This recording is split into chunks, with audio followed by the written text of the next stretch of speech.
Oke, baiklah anak-anak. Bagaimana kabarnya hari ini? Apakah sehat semua?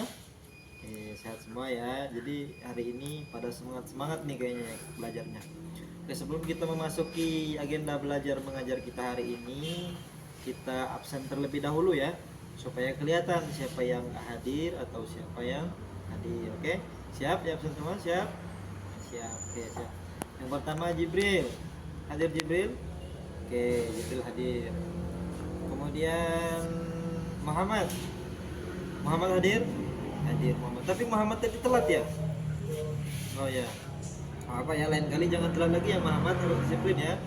Kemudian Aisyah. Aisyah hadir? Oke, hadir.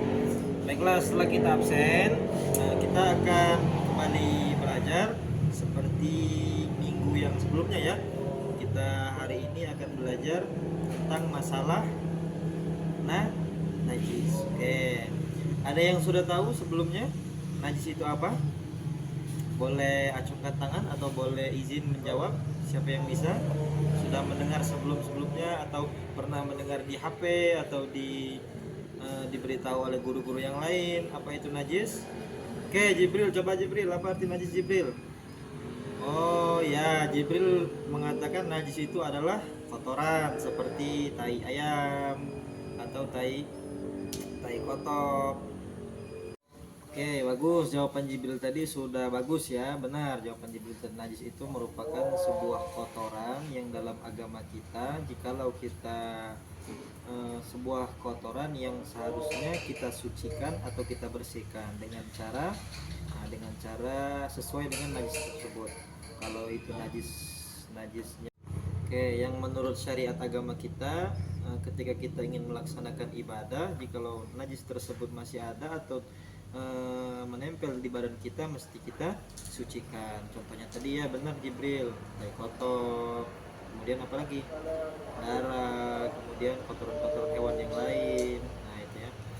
Nah sekarang kita akan jelaskan terbagi berapa najis tersebut. Oke. Tadi kan arti najis itu merupakan sebuah kotoran, kata Jibril tadi, benar. Sekarang najis itu dibagi menjadi 3. Jadi najis itu ada 3 macam. Oke. Yang pertama itu najis mukhaffafah. Ingat Aisyah apa yang pertama?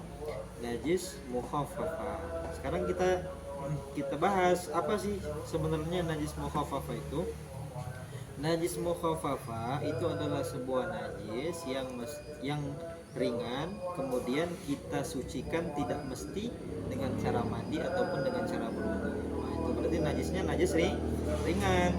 Ya, contohnya apa, Pak Guru? Contohnya daripada najis mukhaffafah itu kata ahli fikih, kata syariat agama kita, itu kencing bayi yang belum makan selain daripada air susu ibunya. Jadi itu merupakan najis ringan. Nah, sekarang pertanyaannya bagaimana cara membersihkannya? Cara membersihkan najis tersebut, nah cukup kata ulama itu diambil air, dipercikkan saja. Nah itu. Oke, dari najis mukhaffafah apakah ada anak-anak yang belum paham? Aisyah sudah paham? Apa tadi contoh najis mukhaffafah? Oke, benar.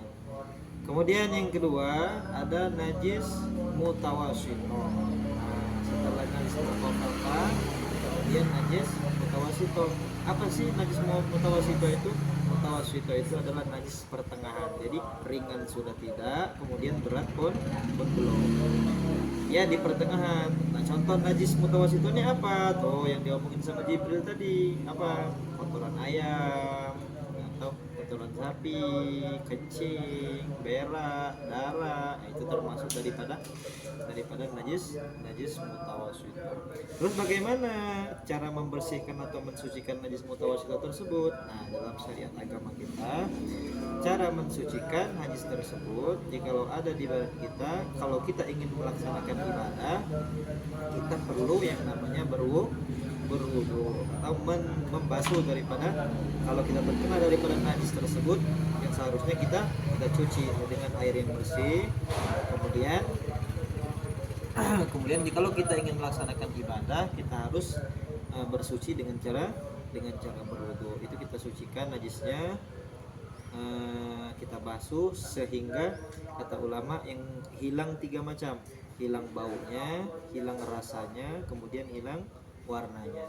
Umpama nih si Muhammad tadi main, kemudian kena tai ayam tuh di celananya, nah itu nggak boleh. Di umpama nih si Muhammad main, kemudian nempel kena tai kotok tuh, nah nggak boleh dipercik-percikan dengan air kemudian Ahmad bawa sholat celananya, atau Ahmad bawa ibadah sholatnya. Mesti apa? Mesti dibersihkan, harus dicuci, harus hilang kata ulama itu warnanya, baunya, kemudian rasa. Kemudian yang ketiga itu adalah najis mughalladho. Najis mughalladho ini merupakan sebuah najis yang berat. Nah, yang kita mensucikannya tidak cukup dengan cara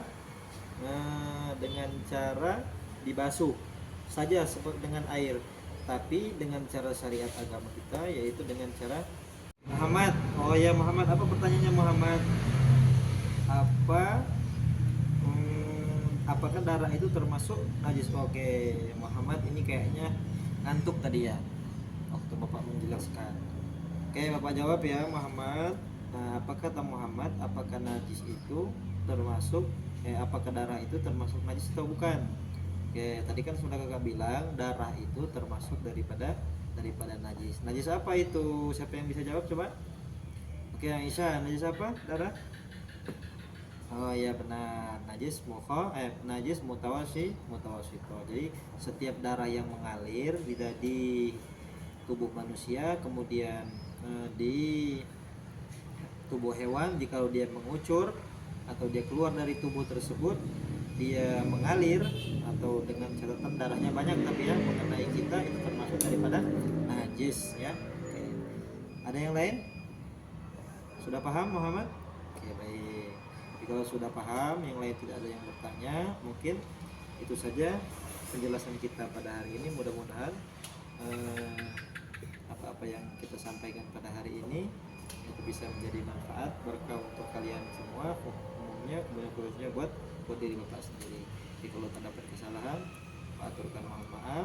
Wassalamualaikum warahmatullahi wabarakatuh.